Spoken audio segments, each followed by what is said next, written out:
USDA released a slew of data this week, including the WASDE quarterly stocks and small grain seedings.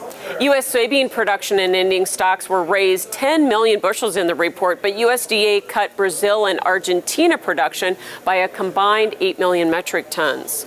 USDA raised U.S. corn ending stocks by 47 million bushels from December, plus Brazil corn production was lowered by 3 million metric tons.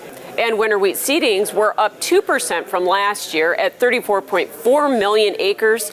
U.S. carryout was also raised by 30 million bushels.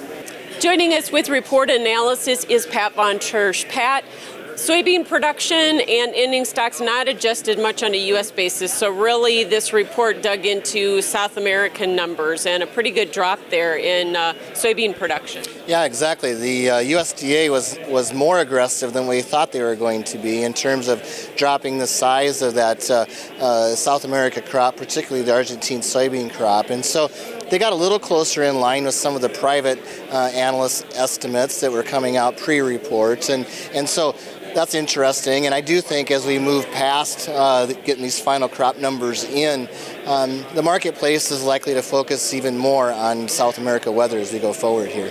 So if the rain event that the market's been expecting is kind of a bust, could we go back up and retest the highs in soybeans? As we go through this long 3-day weekend with no markets on Monday, it'll be interesting to see the market reaction to the rain events that have been forecasted. And you're right, if we don't end up getting the rains that are forecasted in the show, it's likely that we will go back and test those highs. So corn ending stocks were raised back above 1.5 billion bushels, so that puts us at a much more comfortable level from a stocks to use ratio then, doesn't it?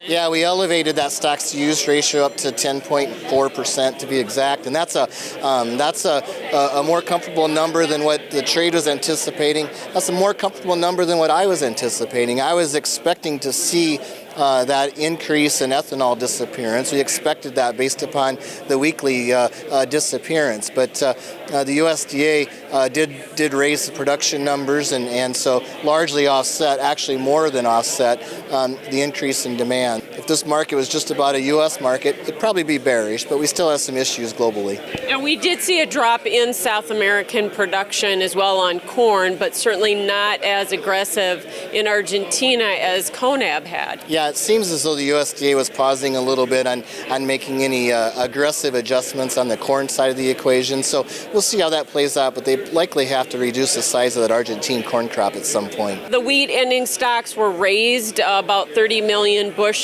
and so we're pretty comfortable there again, aren't we? Yeah, we grow wheat on every continent on the planet, and we've had a tight global stocks to use ratio that everyone's motivated to try to fix. And so the global balance sheet on wheat's going to probably continue to loosen up here as we go. And we've encouraged higher production globally now for a while with some higher prices. And so I think the wheat complex is probably, from a tight balance sheet perspective, is probably the least concerning of the major three. And we have encouraged some production here in the U.S., obviously, with the winter wheat seedings coming in bigger than last year. Yeah, a really good fall for that. And I tell you, the math on planting winter wheat and following up with a second crop of soybeans and some of the fringe areas of the Corn Belt made a lot of sense, especially when you're considering fertilizer prices.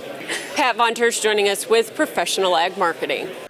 Thanks for watching Ag Week on YouTube. Be sure to like and subscribe for more content. We post new videos every Saturday.